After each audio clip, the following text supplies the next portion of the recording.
This is Studio 809.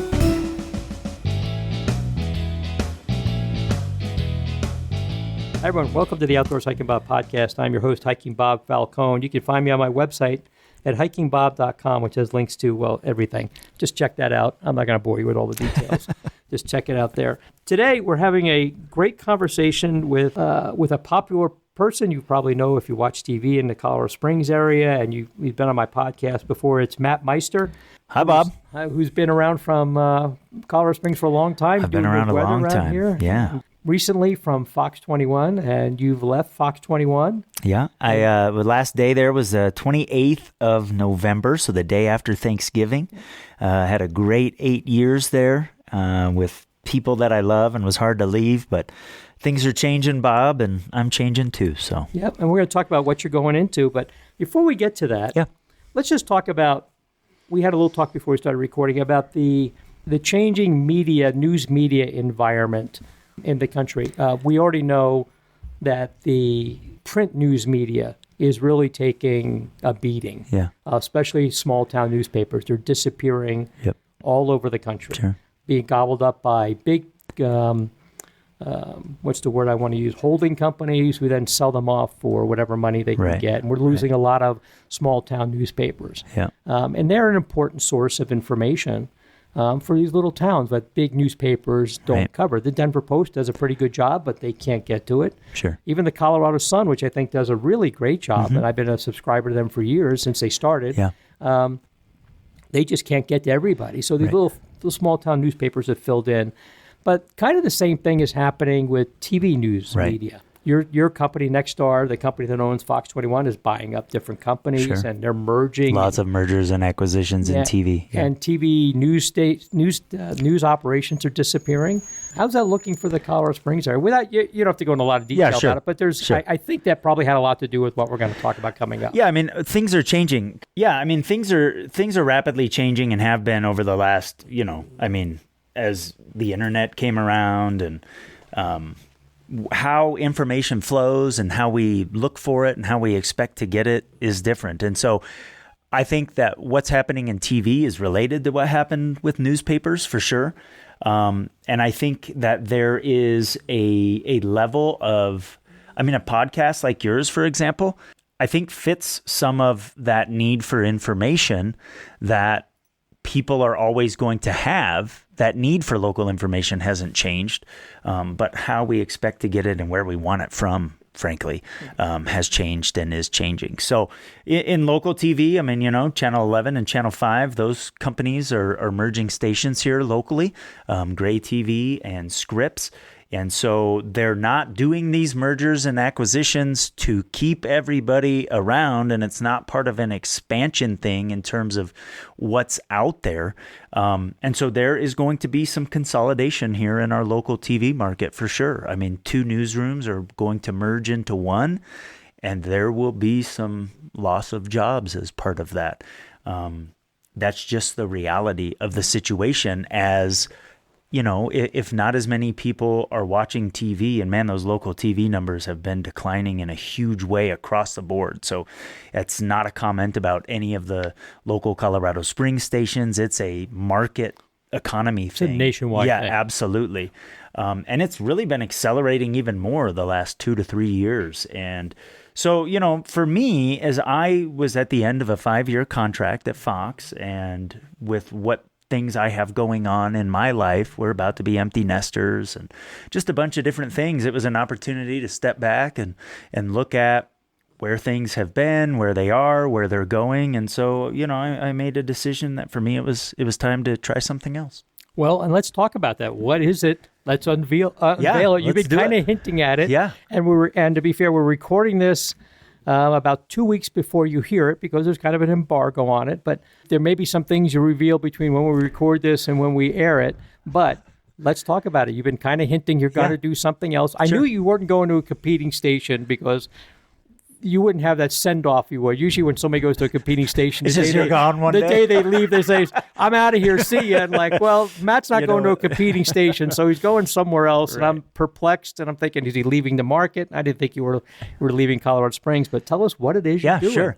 So it's Peaks2Plains Weather, from the peaks to the plains, everywhere in between. That kind of covers Colorado. Peaks2Plains with the number 2. Mm-hmm.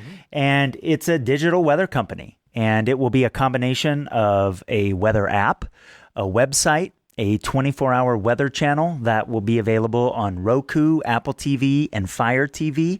And the stream of that channel will also live on my website and in the weather app. And when I'm live on that channel, when the weather is active, and then every morning, Monday through Friday, I'm going to do a half-hour live, it will also push to my social media channels. So the idea of Peaks2Plains Weather is wherever you are, whatever device you're on, I'm there. So it gets complicated because it's different devices and different platforms and whatnot. But that's part of the fun of the digital space, I think. So my concept is when the weather is active, I am going to be there covering it. So not have to wait for a newscast or anything like that. But the other thing for me, Bob, is I've been really, really community focused and community driven in my time as a broadcaster. And that is not going to change. So Peaks2Plains Weather is our weather together. And I want people to help me cover it. So I'm developing some tools that allow people to join me live very easily. And I want reports from people in all corners of Southern Colorado when the weather is happening. And I think that will be fun. I think it does provide community together and allows me to cover weather in a way that I haven't been able to do it before. Because as you mentioned, with the newspapers, the bigger newspapers trying to cover smaller communities, you can't get everywhere at once. Right. It's just a logistics issue. It's a resource issue. But we can cover everything if we do it together. And so for all these little nooks and crannies and small communities of Southern Colorado, I think it's going to be really fun to do that and to have people help me cover from the peaks to the plains. You and I have talked in previous podcasts and just in conversations we've had about how even in Colorado Springs, from the south end of town to the north end of town, wildly how different. Drastic the weather is. I live by UCCS, so I'm on a hill. Yep. I get snow at my house when people a mile away on Fillmore Street are not getting snow. Sure. It's a couple 100 feet difference, at most a few 100 feet elevation difference, and it changes so much. And when I watch the social media accounts of you and Mary Matthews and the other meteorologists in town, they're all really relying on feedback from the viewers to send them pictures and reports about what's going on that they just can't do. I mean, there's only X amount of minutes in a broadcast, and I think on the Fox 21 morning show, you had a lot of time. There were times I would take 5 or 6 minutes. And that in the TV industry is a lot of time. But you can't do that all the time. You don't have that luxury. Right. So this seems like, to me, pretty interesting idea. Yeah. Time is not an issue. And that's what I mean. That's what's great about it is I can cover all of that detail because I don't have someone in my ear saying wrap because you're part of a big system. Right. This is all weather. It's all the time. I can take whatever time needs to be taken to cover everything across the area. And I'm really excited about that. I mean, there are many, many, many times I can think of over the course of my television career where I had more info to give and it was really, really important. And in the medium that I chose to do that, just didn't have time to share it. And so that's a frustrating thing when you know, even if your forecast was good and you didn't have time to share some important things, that there were people driving around going, oh, that guy's an idiot. He didn't tell me about this. Right. Well, right. I just didn't have time to do it. Right. One of the reasons why when I decided I wanted to do a podcast, I was looking at doing radio. I think long-term, podcast is the better way to go, was I didn't want anybody telling me you've got X amount of minutes, and every couple of minutes you got to squeeze in an ad. Yeah. Or a commercial break. Yeah. I just want to be able to talk, and if it's a 40-minute podcast, it's a 40-minute one. If it's an hour, it's an hour. If it's 20 minutes, it's 20 minutes. Whatever it is, right. Do it at whatever length of time. Do it right. And just get it right and just do it. I don't have to squeeze. I don't have to stretch to make it a half hour. I don't have to cut it short to make it 20 minutes or something. I just go as long as I want, and then boom, I'm done. Yep. So I get where you're coming from with that. It was a big decision maker on my part when I was deciding which way to go with doing this podcast endeavor. And you've gotten really good at it, by the way. Thank you. I appreciate that. After a few years, I figured out, probably figured out what I was doing. Going into it with no broadcast experience at all, not having any clue what I was doing. So you're doing this Peaks2Plains Weather. Yep. There's a lot of weather information out there already. Sure. Weather Channel is an app that I use when I'm out driving around, and when we're leaving on a road trip soon, and I'm punching in, give me the weather in Albuquerque, give me the weather in Gallup, give me the weather in Flagstaff, so that I can plot along the way for next week what the weather is going to look like. Is my drive going to be good? Do I need to delay my trip a day or two to miss some bad weather?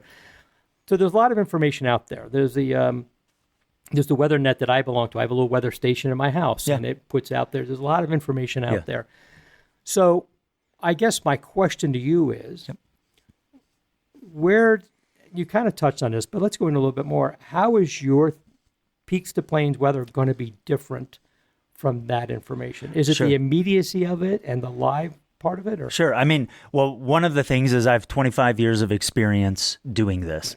And if you look, across the Colorado Springs, Pueblo television market, the longevity of people at the stations isn't what it used to be. And some of that is because just that market has been contracting.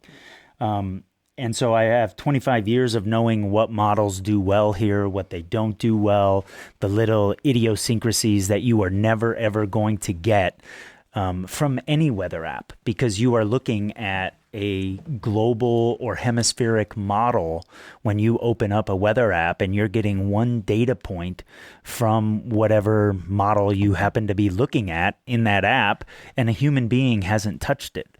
And so that's why when you're at the grocery store, if you can hear this sometimes, people in line when a storm is coming in, well, my app says it's not going to snow, and mine says we're getting 4 inches or whatever. And then when you open up same said app later, it may all of a sudden, they may have flip-flopped actually, because it's one model run at a particular time. So I'm not going to act like my weather app is doing something that's never been done before. But what my app has is my expertise inside of it. I am massaging that model data. I am adding text to it to make it make sense to you. Like, it may have a high of 52 for a day when you look at the extended forecast on your model, but it may not tell you that that's at midnight, and when you wake up, it's going to be half of that. And so the day is going to look a lot different. And so I am painstakingly going in there and adjusting what needs adjusted to help make the point to you so that you are ready for our crazy Colorado weather. Yeah, I really don't care if the high temperature at 52 is at 12:02 a.m. I'm long gone in bed. Right, exactly. So that doesn't help me. Tell me what it's like at 12:02 p.m. when I'm actually going to be up and doing something. And they really, models historically really struggle with that around here. On when fronts come in this time of year, they don't have the temperature gradient tight enough, so they're too slow with the cool down. They're too slow with the arrival of the front. I can go in and I have tools to massage all of that data and change all of that data so that it's more representative of what you are going to expect. And that's one of the things that I'm excited about doing is when that stuff's happening at midnight, I'm going to be doing it at midnight because I'm up anyways, like watching that stuff and have been for years. And so I might as well do it, And so I'm really, really excited about being there for my community when the weather's happening. So your community is going to be basically, I'm assuming, the Pikes Peak region, southern Colorado. Mm-hmm. Basically, if I'm envisioning it, down the Front Range to New Mexico and east to Kansas. A little farther west than that, just because the mountain communities are pretty underserved by broadcasting. And we go that way from the Front Range to recreate. Right. And so, I would describe it more or less from the Continental Divide to Kansas. Okay. And then really, I'm not going to do detailed forecasts for Denver, but we go to Denver, right? I mean, there's a significant number of people from here that go to Denver every day. So I'm creating some things for my 24-hour channel that cover that, because we go up there to shop. We go up there for Bronco games, Nuggets games, work, all of that stuff. And I feel like Castle Rock is underserved by the Denver TV market. And I have in-laws and a lot of family on my wife's side that are on the Palmer Divide. So I'm going to spend a lot of time covering that too. So kind of from Castle Rock out to Lyman area that I just think is underserved by Denver TV. The Palmer Divide area itself is an anomaly. Things could be so different there. It's wild. I've driven up, run into heavy snow going over Monument Hill, and then you drop down into Greenland, and it's like, where did it all go? Yeah, sun's There's out. Nothing here. Yeah. Right. And it's completely different weather on that side than it is on this side. 100%. Yep. People don't realize how big of a hill that is. Yeah. I mean, the highest part of the Palmer Divide is 7,800 feet off east of I-25, and you get into downtown Colorado Springs, and it's 6,000 feet, give or take. And, Denver's 5,280, at least across parts of town. And so that's a big difference for the atmosphere. I mean, it's like a wall between the Mile High City and Colorado Springs. Will you be looking at doing specialized forecast? Will you be looking at specific niches like different types of recreation? Will you be tailoring it to, here's your forecast if you want to go hiking today? Sure. Here's, and I'm thinking as a photographer, we have apps for photographers that tell us what days are good sunrise days to go shoot. This way I know whether to get up in the morning, especially in the summer, 4 o'clock in the morning to catch sunrise, or stay out late for sunset, because the sunset's going to be particularly, the cloud cover is going to be just right. And the light's going to hit it just right. And because, like I tell people, plain blue skies are boring. Sure. They're pretty to look at if you're out there, but if you're a photographer, they're boring. It's not what you want. You want a little bit of puffy clouds. Are you looking at doing anything specialized? Obviously, you're just kicking this off. Sure. I don't expect you to have everything all in there at one time, but are you looking at things like that? Well, I mean, you can't be everything to everybody. And I think if you are good at giving the impacts of the forecast on a daily basis, you take care of a lot of that specific. I hate on TV when I see, here's the, they show you a day part forecast of somebody on a hike. Well, it's the same numbers and whatnot it's the same conditions for somebody that's golfing. Right. True. We would call those in the industry lifestyle forecast. And it's, the weather vendors provide the graphic. And so if you look across the country, everybody's doing the same sort of thing. But what's fun about this is we get to figure it out together, because it's our weather together. And so people are going to be involved in this. What am I doing that's working? What am I doing that's not working? What do you need to be different? Am I showing a graphic that is confusing or doesn't make sense? I can make something that I think is great, but if I am showing it and it's just confusing the message, I need to reevaluate and need to start over. And so that's part of the fun part. And I don't say this like it's not just a tagline. I am going to live it. It's weather for the community. And so we're going to figure that part out. And you're right. I don't have it all figured out right now. One of the things about becoming a small business owner is I am everything from, the facilities engineer to the IT department, to the meteorologist, to the business department, the sales department, because I'm not making this a subscription. I feel like in serving my community, if I have something that's subscription-based, some parts of our community that are most susceptible to the weather, that's probably a barrier to entry. Right. And I don't want to do that. So there are partnerships that I'm developing with businesses who believe in new media, in how things are changing, that believe in the community like I do, that have the same values that I do. So when I'm bringing on advertising partners, it's as much an interview for them as it is for me when we're talking. I'm not going to take advertising from anyone. I want to know that these are good businesses, that when things don't go right, they make it right, they treat people well, they're not taking advantage of people, because Peaks2Plains is me. You're the face of it. Right. So anything that happens there is you. Yes. Yeah. I'm kind of the same boat. I am the president, CEO, treasurer, founder, and only member of the fan club of this podcast. That's funny, Bob. Not the case, but that's funny. But I know exactly what you're doing. You're a one-man band, and you have to do everything. Right. And it can be, and I'm not doing anything compared to what you're going to be doing starting the day after this goes out, that you're going to be doing. It's going to be a whole different... Yeah, like on the day you're walking in here, I have an 86-inch interactive monitor that I have the weather graphics in, but the interactivity part I have hooked up to the laptop, but not to the weather computer. And so I'm troubleshooting that. Right. It's a bunch of different things. I'm going to hang lights for the studio today because, there is an element for me that this still needs to look professional and be professional. And that's important to me. It's important to the advertisers.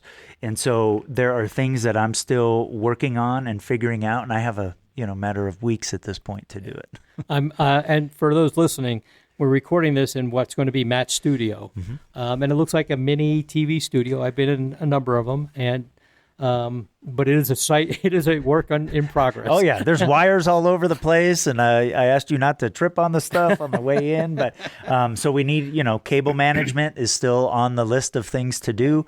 But I've got to get the lights up and all the cables in place before we start, cinching them down and all of that. So you mentioned this is not going to be a subscription-based thing. You're going to offer this for free to anybody who wants it. The app is going to be free. I've got Roku TVs around my house. Mm-hmm. I'm going to plug that in there as soon as that goes live. I've had a sneak peek at the website. Looks really good. Thank you. So all of that is gonna be out there. So you talked about having advertisers. Is there a possibility? Let me think of how I want to phrase this. Every TV operation has their own weather system, their own weather, their own meteorologist, their own weather forecasting. I imagine they subscribe out to get a lot of that information. Yep. Is there a possibility that a model like what you're going out on, maybe what TV stations end up relying on instead of having their own? Is that long term? I mean, I know you're not out to put anybody out of a job. Well, I think so very much. I mean, it is, the broadcasting industry on a local level over the next decade is going to look a lot different. It just is. Right. I am actually joining a co-op of longtime broadcasters in markets and meteorologists like myself who are doing something similar. It's called the National Weather Network. And I am the 15th person to join, and there are a number of people that are set to join next year. All of our businesses are a little bit different. Due to personality, due to market, due to demographics of the market and what the community makeup is. But I am not on an island doing this. And some of these folks are 3 to 5 years in and are very, very successful at serving their community and in building a business. And there is one of them who just left his TV station, but during severe weather, their TV station is going to take his feed. And so that's an interesting place. And that's what I was wondering about. Right? How that was going to work. As my business continues to build, I have a brand. I'm not going out. I'm going to have numbers going out the door. I have social media numbers already. You're still the Weather Meister. Yeah, right. Exactly. That's not going anywhere. And I can see the day, Bob, as television continues to contract, where a station in a market says to somebody like me, we'd like to contract with you for our weather. And that is something I've thought of, have actually had conversations about already. And I think is something that is very, very likely. If it's not here, it's other places. As that model gets established in other places, these huge companies that own local TV stations, because the day of, the local family owning TV stations is long gone. Right. And it's a cost thing. It's a cost savings thing. And, if they can get to the point where, let's go 3 years down the road. Peaks2Plains Weather is doing well, has really successful numbers. A TV station might say, well, why are we paying for weather computers and why are we paying for 4 full-time staff members and the benefits that we have to pay with those when we can contract it out and probably get it at a lower cost? Right. Now, I can't sit here and tell you that, for my business model, is that something I'm going to be interested in or not? I don't know. But I think it's all on the table because it's changing rapidly. How people expect information has changed. We expect it now when we want it. The only thing that sort of makes sense from a live broadcast perspective to me anymore is local sports because it has a demand enough that we're okay with, the Nuggets play at 7, the Broncos play at 2:15. Anything else as a consumer that comes from a video perspective or an audio perspective, you have that in your pocket, and when you are ready to consume it, you expect it to be there. And so this is a response to that for me. It's one of the things that I've struggled with this podcast. There's been on one end, I hear, you need to have video podcast. Well, tell me why I need video. Well, video drives a podcast. People go to YouTube and they want to see the podcast. Well, I said, like I'm doing here, I have a portable studio. Not everybody wants me to bring cameras into their homes or their offices. Yeah, what Matt said, the mic was off. I don't want to lug it around. It's already a big enough case just hauling around the audio equipment. I don't want to take up more of your time setting up cameras. And some people, the podcast did a couple of weeks ago with the Colorado Springs Parks office with Britt Haley. I don't think she wants me to bring cameras into her office. That's, Oh, that's certainly a different deal for the person on the other that you're talking to. Yeah, for sure. Absolutely. Yeah. So, and who wants to see, like me and Kevin. Kevin's a handsome young man. They don't want to see me talking to him. And then it turns out you keep hearing you have to have video, video drives it.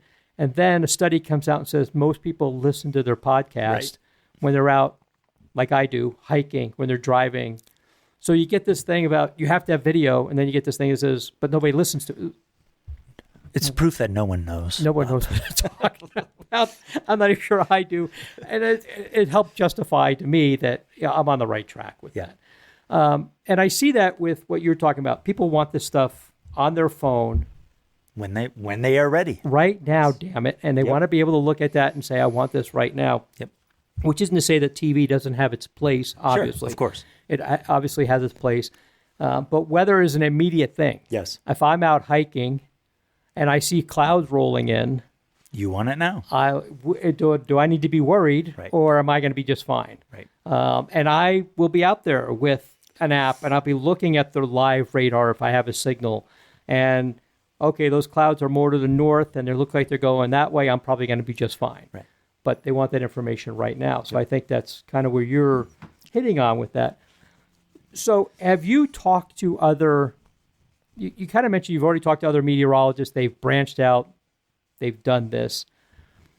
Have you talked to any other, without giving any names, any meteorologists in the local market who are like looking at you going, you're out of your mind, or how do I get in on this? Or I've had some conversations. Okay. Yeah. Okay. I mean, it's you're and talking, they want to know about their future. Sure. Their career, you're talking, and in particular at a TV station, you're talking to people that have a science background, right? And look at data and analyze data every day to make forecasts.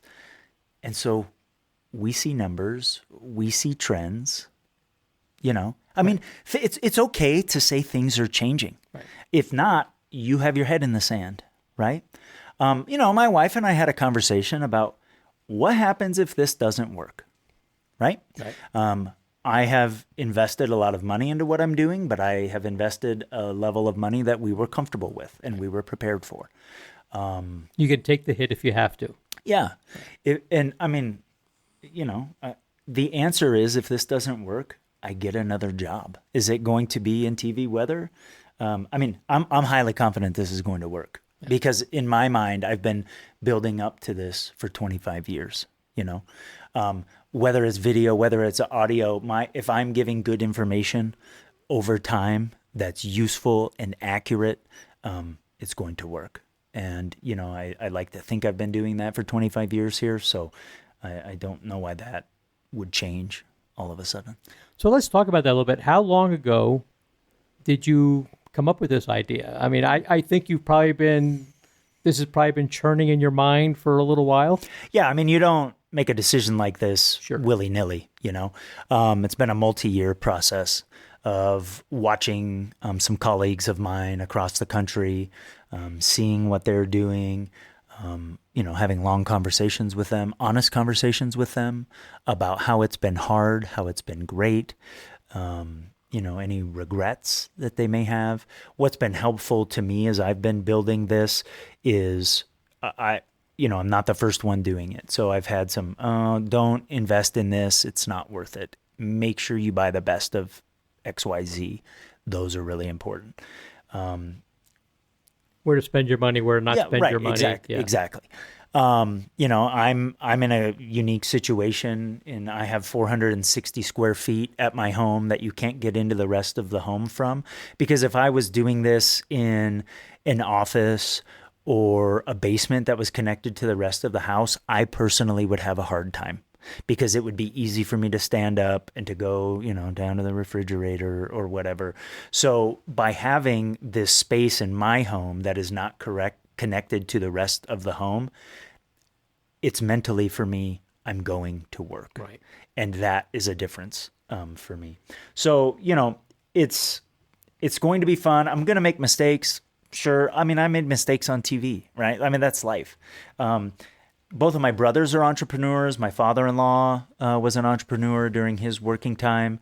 And they all were really sort of said the same thing to me, that it's solving problems. And you go to work and you do that anyways. And so, man, there was a lot of fear I had to get over, though, Bob. Sure. I mean, and I still have days where all of a sudden that will well up in me. And it's like, what if this doesn't work? And, man, it's going to be a big public failure. But, man, I've had some big public failures here, before anyways, and as a forecaster, you're going to make mistakes. And so that, I just had to get over that, I had to make the leap. Right. You eventually just have to do it or not do it and just go out there and do it. Figure it out. So this is going to be, I'm pretty excited to see what this turns into. And I've known you long enough that I know that you've got some pretty good stuff planned on this. I think, this is going to look pretty awesome. Well, thank you. I can foresee where it ends up being Peaks2Plains Weather brought to you by XYZ TV. That eventually becomes part of it. So you're doing this on your own, that I'm aware of. Yep. No, I am. This is you. Like we talked about, you're everything in this company. You want to take a vacation. Your wife says, I want to take 2 weeks and go someplace that's not Southern Colorado. How does this work? How does that work? Yeah. So I am not doing this for it to be me doing weather in a decade. But until that expansion time comes, whether it's 3 months, 9 months, 2 years, whatever that looks like, I do have to be able to do it 24 hours a day. And so obviously that's the motivation for me to help it grow quicker rather than slower. But I'll tell it to you this way. One of the gentlemen that is in this co-op that I'm in was in Australia 2.5 weeks ago. And he has Mississippi Weather Live is the name of his company. And he was covering a tornado warning for Mississippi from Australia. And the quality of the coverage was just like he was in his studio. And that's part of how things have changed. With the portability of the equipment to be able to broadcast, quote, unquote, how easy it is to move that stuff around and how connected the world is now. He was able to do that, and it was an amazing thing to watch. And his community accepted it. They weren't like, oh, man, you're doing this from, you're doing this from Australia. Yeah. It was the same quality of information as if he was down the street. If the information's good, they're going to be fine with it. Yeah, exactly. And I think, and that's one of the things that I think is fun about this, is the expectations that people have in the digital space has changed, right? It doesn't need to be the size of a TV studio or maybe as grandiose as a TV studio. And frankly, I think some people prefer to not have it that way, for it to be maybe a little more genuine in that way, right?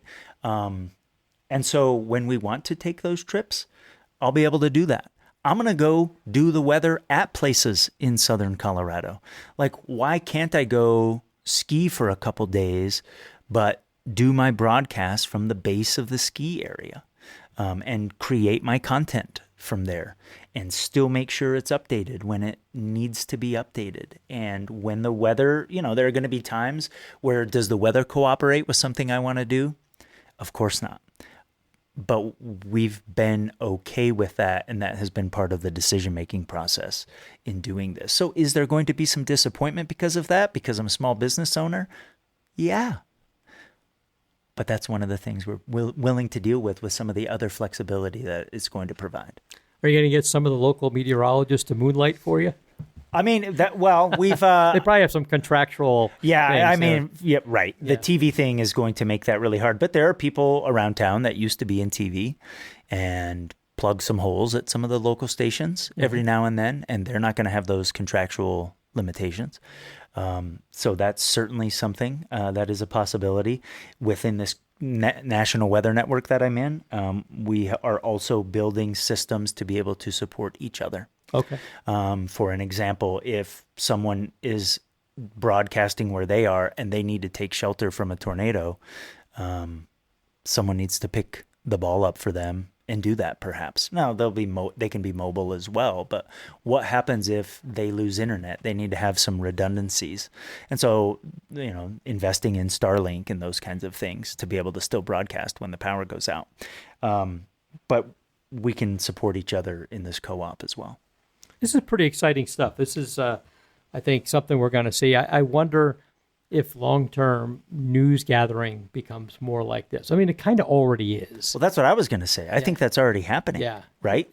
And I think there's a segment of the population, Bob, and on both sides of the political spectrum, I think this exists, where they don't want the information from somebody with a ton of bright lights from a big national corporation in a suit. They just don't. We don't have time to go into all of that. Like I said, I think it's on both sides.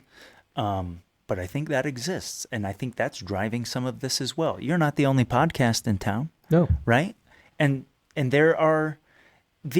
Here's the way I look at it. If I go back even 10 years ago, right? The barrier to entry to be able to do something like this was so expensive and so cost restrictive that it had to be these huge businesses to do this. But that's gone away. And to be able to distribute once you've created something used to be a very expensive endeavor. That's gone away too. And so there are people that are doing some really unique, focused, amazing things from an information standpoint. Is there crap? Sure. There's lots of crap out there too. Right, yeah. And we've always struggled with that on the internet. AI is struggling with that because where does it go for its information? The internet. And so it's pulling in some of that crap. So some of those companies are trying to figure out how to do that. And so how do you, in 5 or 10 years, is there going to be some system of legitimization or, I don't know what that looks like. But that again goes back to if I'm me and I'm genuine and I'm making sure that over time I'm giving good quality, useful information, the consumer will decide that it's worthwhile, Gotcha. I think people who are just consuming the news don't even realize how many on-location news reports are actually filmed on an iPhone. Right. I mean, it's not every one of them, but I've been a part of some of those that have happened out there where they're filmed on an iPhone and instantly uploaded. There's an app you guys use to upload it to the station where the producer is editing it, and 2 hours later it's on the next newscast. Right. And it happens so quickly that, like you said, it's not. I'm an old guy, so I know the days when the portable camera was this big, huge thing on your shoulder with a backpack, and it weighed about 50 pounds, and that's what you carried. And now you can do it on an iPhone. If you want something a little better, you have a little Sony camera there. Most mirrorless cameras nowadays are geared towards high-end 4K, and 6K, they're incredible, and they're $2,000. Yep, and they're small and they're lightweight and they go a whole day on a small battery. Right. And it doesn't take the big media conglomerate with billions of dollars in their back pocket to be able to do that. It costs a lot of money for a studio. I'm looking around here. This stuff isn't cheap, but I can't imagine what 5 years ago this would have cost. Right. Or 10 years ago this would have cost. And 5 years from now, it's going to be even less expensive. So it's just, so that enables that portability and that on the spot, on the scene. And we see it every day on our Facebook feeds or Instagram reels, all the stuff happening out there. Yeah, that's one of the things for me too. I think, being a small business owner in an innovative space, I can move more nimbly than a large corporation is able to do for a number of different reasons, right? I can throw things up against the wall, and if it doesn't work, I can abandon and I can try a different innovation. Whereas the large churning wheels of corporate America, in a lot of cases, because of the investment that it takes to distribute something across a whole network of work units, is just harder, right? Whereas I can move quick. I can try.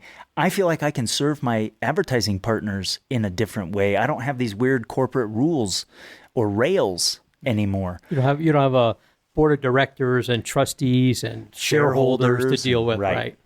So I'm excited about that part and being able to help local businesses connect with the community and the people they serve better. Right. So there's a lot of reasons I'm excited about this. Otherwise, I wouldn't be doing it. Well, I'm excited for you. I mean, I've known you a long time, and I'm excited to see where this goes. And what really excites me about it, not so much your entrepreneurship, which is gutsy beyond belief. It's still scary. I'm not going to say it's not scary. I mean, it's pretty gutsy, but it is the idea of how tailored this is going to be to this area. And I'm looking at that, my podcast, and I've told some people this, in some ways it's exceeded my expectations. In some ways it hasn't. And in the ways it hasn't is because it's so hyper-local that somebody in Maine doesn't care. Right. Now, occasionally I bring in a nationally known author or something, and that generates more hits because somebody on the other end of the country goes, well, I know that guy. Sure, of course. But when they hear me talking about what's going on with El Paso County Parks, they're like, well, what do I care? I'm not doing it. So I'm kind of in this thing where, like, being local is a limiter, but it also makes it more palatable. People say, instead of listening to some guy talk about something that just doesn't affect me, your Peaks2Plains Weather, my podcast, people who are local care about that, and they want to know what's going on there. So I'm really excited for you. I'm anxious to see the next step in this and see how this goes. Thank you. I'm dying for the rollout of it. I'm just yeah. I mean, me too. I got to be ready for it. So like when this is airing, like I'm probably tying up some loose ends here at the end. But oh my gosh, I love this community. Since my wife is a native, both sides of her family homesteaded in Elbert County. Her roots are very, very deep. Colorado Springs is home to us. We have raised our children here. We have a wonderful network of people. I love the organizations in this town. It is such a loving, giving community. When I leave Colorado Springs and go to Pueblo or the lower Arkansas River Valley or to Trinidad, it's the same thing. Yeah. We love where we live. Southern Colorado loves being a little bit different than the northern part of the state. We value the people that live around us. We value where on the earth we are, and I love that. So I love, the geography of the place, but I love the sociology of the place too. I love the people. The people are more beautiful than the rocks and the plains we get to look at. And so to be able to try something new, but to still serve my community, man, everything just lined up. It's Absolutely. The right time to do it. Absolutely. So, Matt, people can find this January 1st. January 1st, Peaks2Plains Weather. Again, Peaks, the number 2, Plains, weather.com. The app will be that in the App Store, Roku, Fire TV, Apple TV. It'll be there as well. I will be all over social media announcing the thing, but also serving on there as well. That's kind of one of the unique things of, as I've been talking to business partners, like on day one, my 24-hour channel starting at 0. The app is starting at 0. But there is already an audience that I am serving on social media that is big enough and significant enough that they have chosen to support me and to go out the door with this and to use it as a platform to let the community know how they are there to serve them. And it's going to be fun. At the minimum, Bob, this is going to be fun. It's going to be fun. And remember, folks, you heard it here first. Well, I'm honored to do that. And thank you for the opportunity. I appreciate it. No, when you announced this, and I was slowly, piecing together I was an investigator in my career as a firefighter. So my job was piecing together information, and I was piecing together the little things you were putting out on social media and what I was saying, going, he's up to something, and I need to get in touch with him. So I emailed and go, I don't know what you're doing, but I want to talk to you about it. Right. and then slowly piecing together, using my investigative skills on parsing together stuff. You're good at that. I think I figured out what's going on here. Me and Matt need to sit down and have a talk. And I'm glad you can come back in a year and we'll do a check-in and see how it is going. We may do that a whole lot sooner. If it blows up like I think it is, we may do it a whole lot sooner than a year from now. Open invitation. Okay. So it's Peaks2PlainsWeather.com and the number 2. Yep. So Peaks, the number 2, PlainsWeather.com. And that'll all make sense when you see the logo and you see the brand and it's out there. It's all going to make sense. I'm looking across at your studio and I'm looking at the logo, which I love. I love the different elements it puts together. I've got a lot of good feedback about that. You're going to love the logo, folks, because the components it joins together in one very simple logo is really nice. Thank you. I'm looking at mountains and prairie and snow and water and lightning all in one thing. In a really good way. Really so a friend of mine, Marvin Harrell in town, Marvin Harrell Designs, designed that. And we had some conversation and he did a wonderful job with it. So thanks to him for that. I'd also like to thank a friend of mine, Shandor Chiquez, who he's been in here doing some construction with me. And man, I would have taken... in what we did together in 2 days would have taken me 3 weeks, about 40% more material because I would have made mistakes and it wouldn't have looked as good. So thanks to him for that. Probably 30 trips to Home Depot. Oh, yeah. Well, we made a few anyways, but that's part of the fun. Well, Matt, thanks a lot. Best of luck. Thank you so much. Really excited. I appreciate it. I think this is going to fill a much needed hole in the market. I mean, local weather people like you did at the TV station do a great job. But they can't do it with the immediacy and the time and the instantaneous being able to get it that you're going to be able to do with this. And it's not going to be the Weather Channel in Atlanta providing you the information. Right. It's going to be Matt in Colorado Springs providing the information. I think that's a real important component to this. Thank you. So do I. So looking good. Everybody, check it out. It goes live January 1st, the day after you hear this. And check out Matt's thing. And again, Peaks2Plains and number 2 weather.com. And thank you for listening to Outdoors Hiking About podcast. Thanks, Bob.